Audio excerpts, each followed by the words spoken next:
봉독하겠습니다. 히브리서 10장 1절에서 7절 말씀입니다.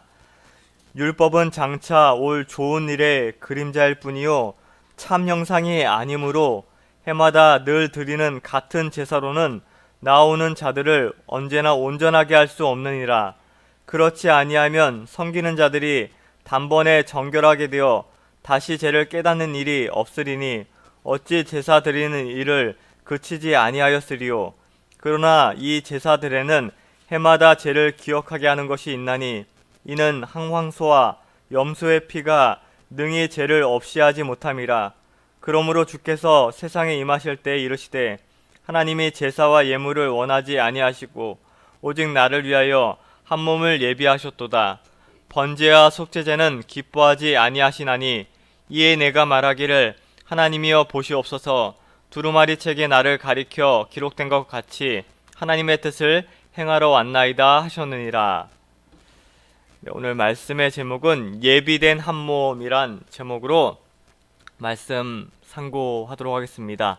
예비된 한 몸. 5절 말씀 하반절에 보면 오직 나를 위하여 한 몸을 예비하셨다 이렇게 말씀하고 있습니다. 그래서 이 말씀에 근거해서 예비된 한 몸이란 제목으로 말씀 살펴보도록 하겠습니다. 히브리서 10장은 이제 이 전체 주제가 이 한 몸을 예비하셨다 이 주제인데요. 말씀을 한 절 한 절 이렇게 읽어보면서 말씀의 의미를 생각해 보겠습니다. 1절에서 2절 말씀 읽어보면 율법은 장차 올 좋은 일의 그림자일 뿐이요 참 형상이 아니므로 해마다 늘 드리는 같은 제사로는 나오는 자들을 언제나 온전하게 할 수 없느니라. 그렇지 아니하면 섬기는 자들이 단번에 정결하게 되어 다시 죄를 깨닫는 일이 없으리니 어찌 제사 드리는 일을 그치지 아니하였으리요. 여기 2절 말씀에 보면 단번에 이렇게 또 말씀이 나오고 있습니다. 어제도 말씀 우리가 살펴보았지만 9장 23절에서 28절에도 이 단번에라는 의미를 저희가 살펴보았습니다. 그래서 어제 말씀에 이어서도 오늘 말씀에도 이 단번에라는 단어가 나오는데 우리가 계속적으로 반복적으로 살펴보는 의미입니다. 구약의 제사가 왜 자꾸 반복된다고 말씀을 우리가 살펴보고 있죠. 반복의 이면에는 어떤 의미가 있을까? 왜 반복이 될까?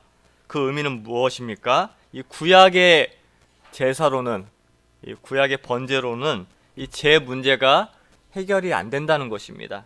온전하지 않으니까, 완전하지 않으니까 반복할 수밖에 없다는 것입니다. 반복하면서 이 제사를, 번제를 이스라엘 백성들이 반복하면서 무엇을 느꼈겠습니까? 구약의 제사는 불충분한 거구나.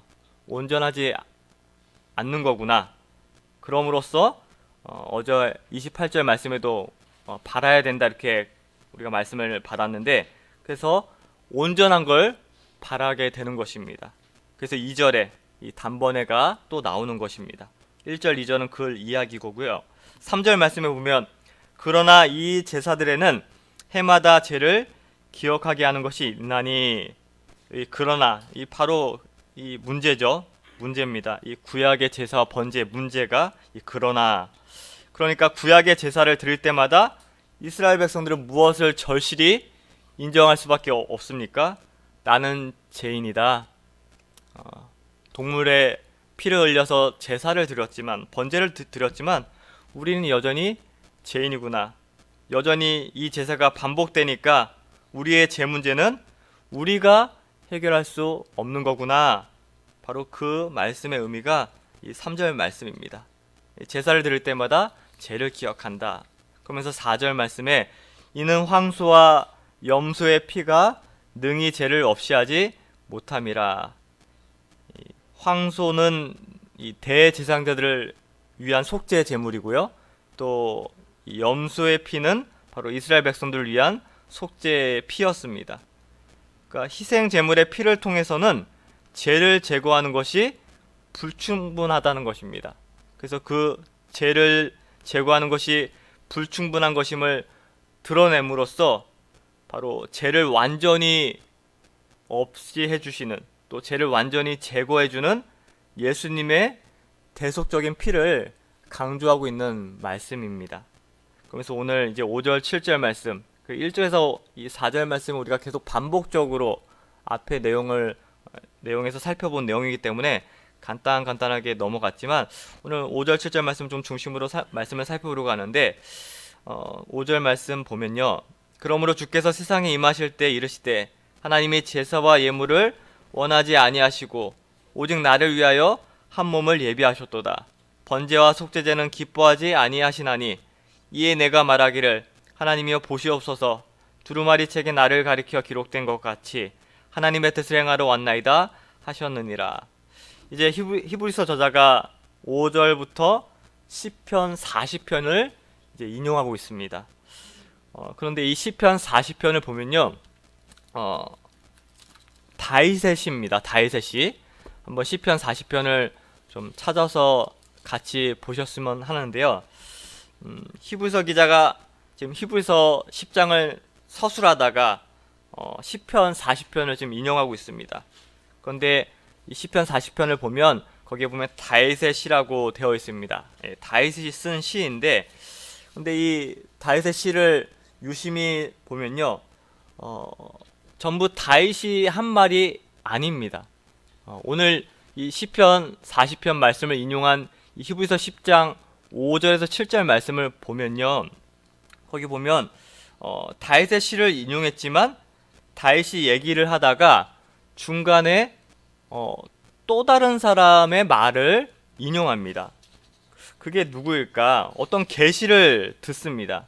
이 시편 40편 6절 7절 말씀을 보면요, 주께서 내 귀를 통하여 내게 들려주시기를 제사와 예물을 기뻐하지 아니하시며 번제와 속죄제를 요구하지 아니하신다 하신지라.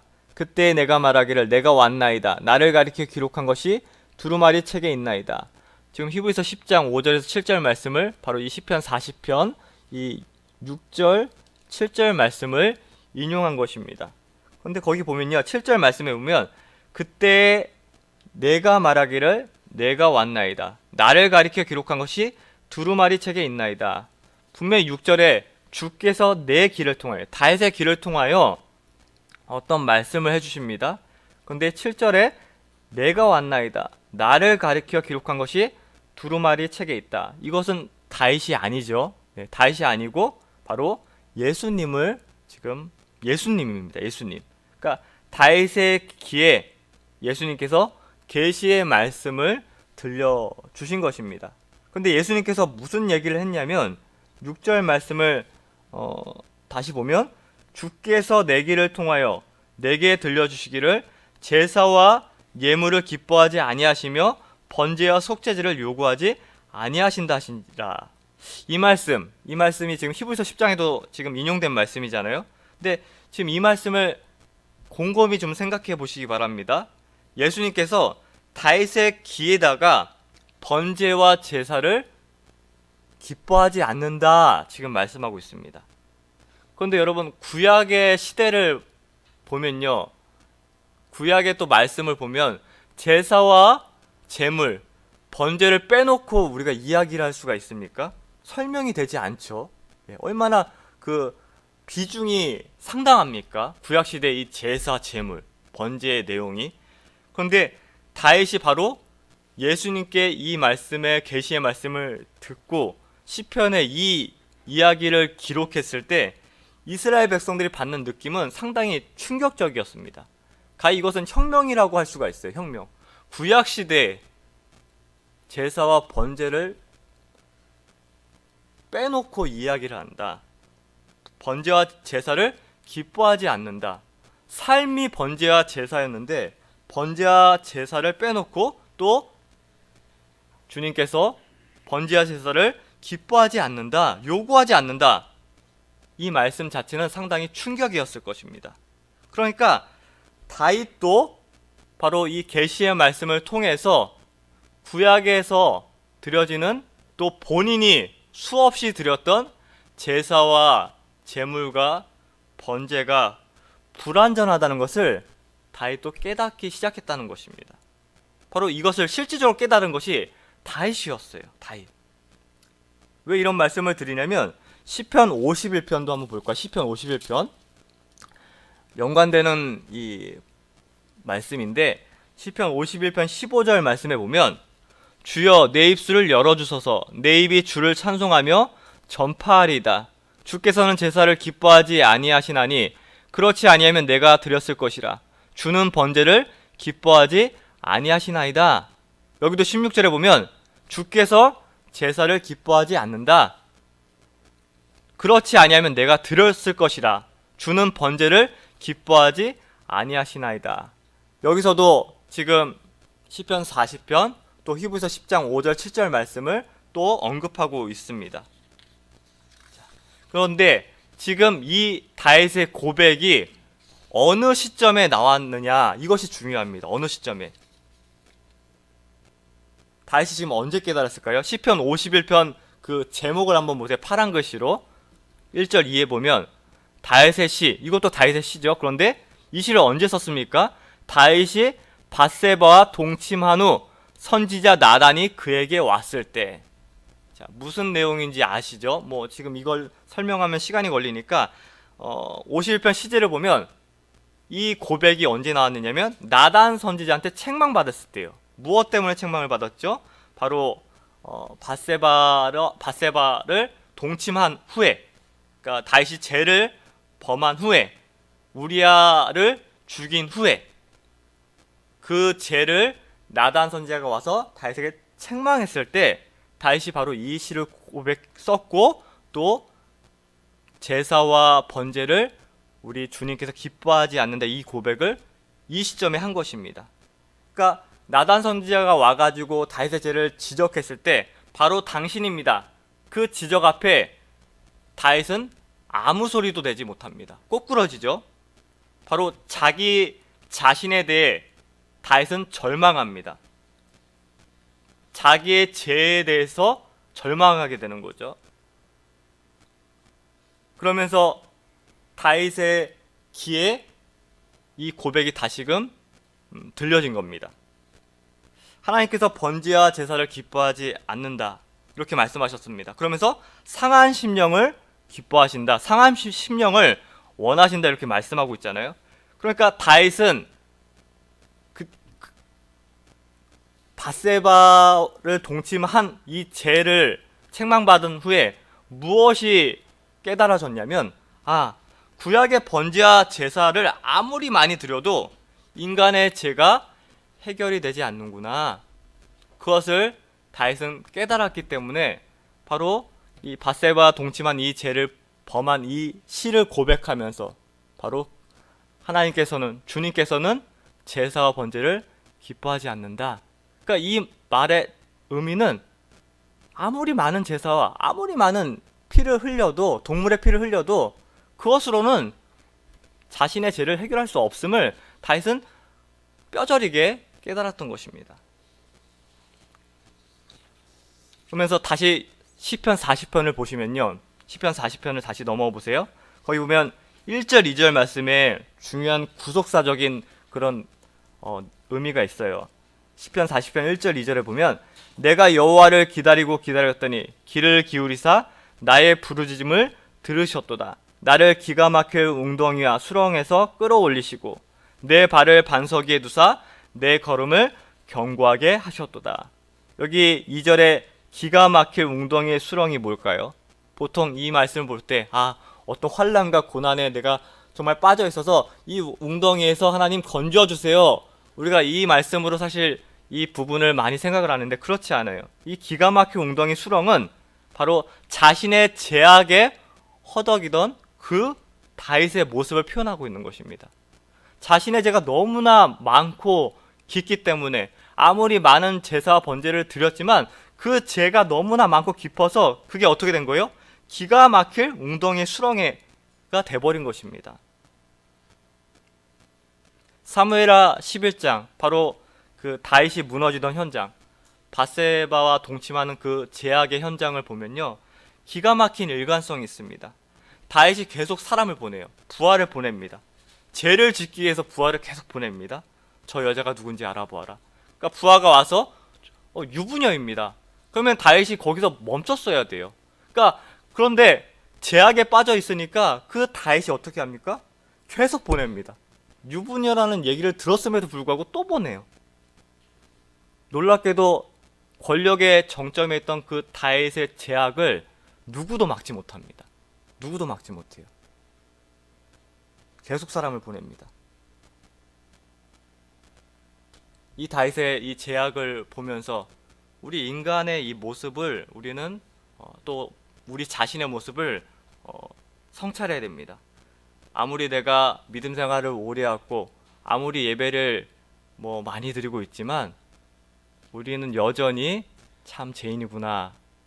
여전히 하나님의 은혜가 아니면 언제 넘어질지 모릅니다. 언제 그 기가 막힌 웅덩이에 또 빠질지 모릅니다. 저희들을 자신하면 안 됩니다. 자신하면 안 돼요. 그러니까 믿음이라는 것은요, 다른 것이 아니에요. 계속 자신을 비우는 것입니다. 자기를 비우는 거예요. 이 비우지 못하기 때문에 계속 죄에서 우리는 벗어날 수가 없는 것입니다. 예배를 통해 또 제사를 통해 우리는 계속적으로 자신을 비우고 그 안에 비운 그곳에 예수님으로 가득 채워야 하는 것입니다. 그런데 다윗은 그 큰 죄를 지었지만 이 예수님의 계시를 기억하고 아무리 제사와 번제를 많이 드렸음에도 불구하고 나 스스로는 또 그 동물의 피로는 구약에 반복되는 제사로는 나를 구원하지 못하는구나. 그러면서 다윗이 누굴 소망한 거예요? 누구를 바라본 것입니까? 예수님을 바라보고 소망했던 것입니다. 그렇기 때문에 다윗이 어떻게 보면 사울 왕보다 더 큰 죄를 지었음에도 불구하고 다윗은 용서를 받고 구원을 받을 수 있었던 것입니다. 바로 자기 죄 앞에 철저히 다윗은 비우는 작업을 했던 것입니다. 그러면서 예수님을 바라볼 수 있었던 것이죠. 시편 40편 2절에 보시면요. 시편 40편 2절에 보면 나를 기가 막힐 웅덩이와 수렁에서 끌어올리시고 내 발을 반석 위에 두사. 너무 중요한 구절입니다. 제가 아까 구속사적으로 되게 중요하다고 말씀을 드렸잖아요. 지금 다윗이 자기의 죄악의 깊은 웅덩이와 수렁을 보고요. 거기서 자신의 발을 어디로 옮겼습니까?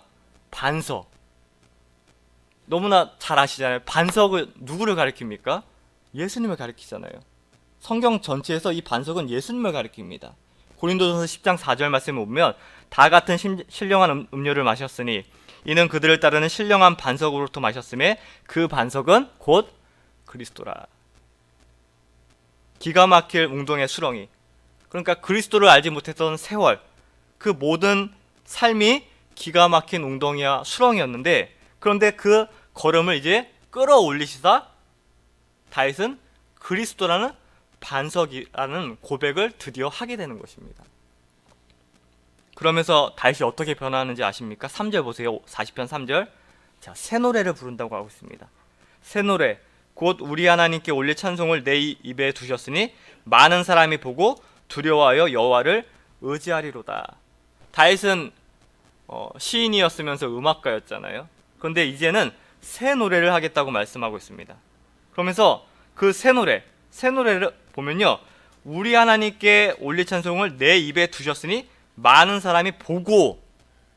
새 노래를 하는 다윗의 모습을 누가 보고 있습니까? 많은 사람이 보고 있다고 하고 있습니다. 찬송은 보는 겁니까? 듣는 겁니까? 보통 우린 듣는다고 생각을 하잖아요. 근데 여기 보면 본다고 그랬어요. 본다고. 그러니까 변화된 다윗의 모습을 지금 얘기하고 있는 것입니다. 다윗이 그동안 많은 제사와 많은 그런 구약의 제물을 드렸지만 정말 그거는 어떻게 보면 형식적인 제사와 또 그 제사와 제물을 통해서 그 제 문제를 해결할 수 없음을 깨달았잖아요.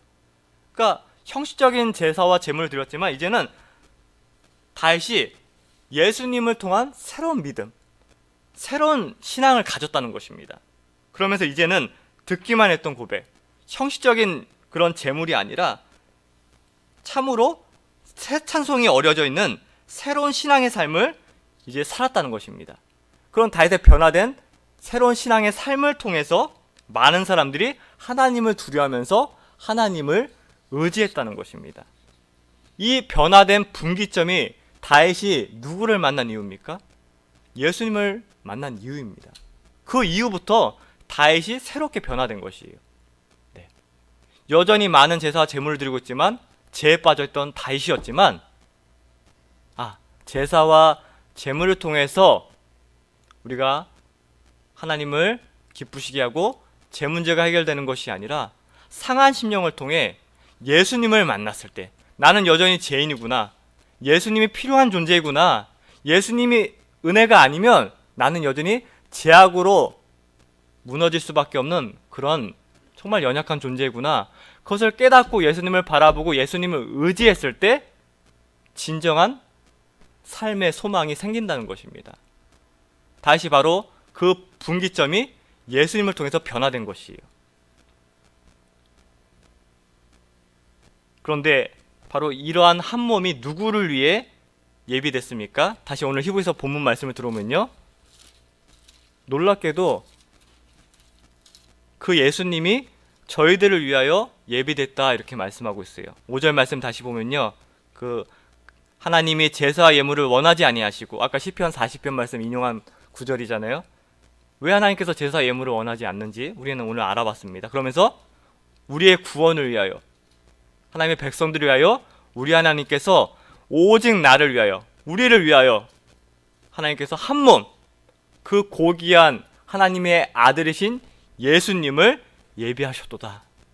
이 말씀 앞에 우리는 경탄을 금할 수밖에 없는 것입니다. 우리가 무엇이 간데 늘 다윗과 같이 기가 막힌 웅덩이에 빠질 수밖에 없는 저희들인데 뭐가 이쁘다고 그 대제사장이신 예수님을 저희들을 위하여 준비해 주셨습니까? 예비하셨습니까? 그렇기 때문에 우리가 이 사실만 확실히 깨닫고 있으면 저희는 감사하면서 아까 다윗처럼 반석이신 그리스도를 발 위에 두고 저희들은 새 노래로 기뻐하며 살아갈 수 있는 것입니다. 아무쪼록 우리를 위하여 한 몸을 예비하신 이 예수님의 은혜를 오늘 하루도 기억하시면서 그저 내가 예배 드렸구나, 또 교회에 나왔구나, 이것으로 만족하지 마시고 상하고 통회하는 마음이 과연 있는가? 바로 그 하나님께서는 상하고 통회하는 마음을 원하십니다. 많은 예배, 많은 예물, 그거 아닙니다. 정말로 그 가운데 상하고 통회하는 마음으로 예수님을 소망하고 있는가? 그것이 중요합니다. 그것이 없다면 형식적인 예배, 정말 형식적인 제사밖에 되지 않습니다. 하여튼 저희도 이 다윗의 고백처럼 이제 변화된 모습으로, 정말 이제 우린 분기점이 예수님을 만나지 않았습니까? 예수님을 만난 저희들이기 때문에 새 노래와 신앙 고백으로 나오는 변화되는 저희 모두가 되기를 진심으로 소망하겠습니다. 말씀 생각하면서 잠깐 기도하겠습니다. 하나님, 많은 제사와 많은 동물의 피로 구원받는 것이 아니라 그 반복되는 제사를 통하여 예수님을 바라보게 하는 놀라운 구속사적인 그런 뜻이 있었음을 저희가 살펴보았습니다. 하나님께서는 제사와 제물을 기뻐하는 것이 아니라 상한 심령을 원하고 기뻐하신다고 했습니다. 하나님, 저희 또한 많은 예배를 드리고 있지만 이 예배가 그저 나를 위한 예배가 아닌지, 또 형식적인 예배가 아닌지 돌아보게 하시고, 이 예배를 통하여 바로 우리를 위하여 예비된 그 한 몸 예수님을 소망하며 예수님을 바라보는 예배가 되게 하여 주시옵시고, 저희들의 남은 여생이 참으로 저희들을 위하여 어떠한 경이로운 일을 하신 그 예수님을 늘 바라보면서 기억하면서 소망하면서 살아나가는 저희들 되게 하여 주시옵소서. 감사드리오며 예수님의 이름으로 기도하옵나이다. 아멘.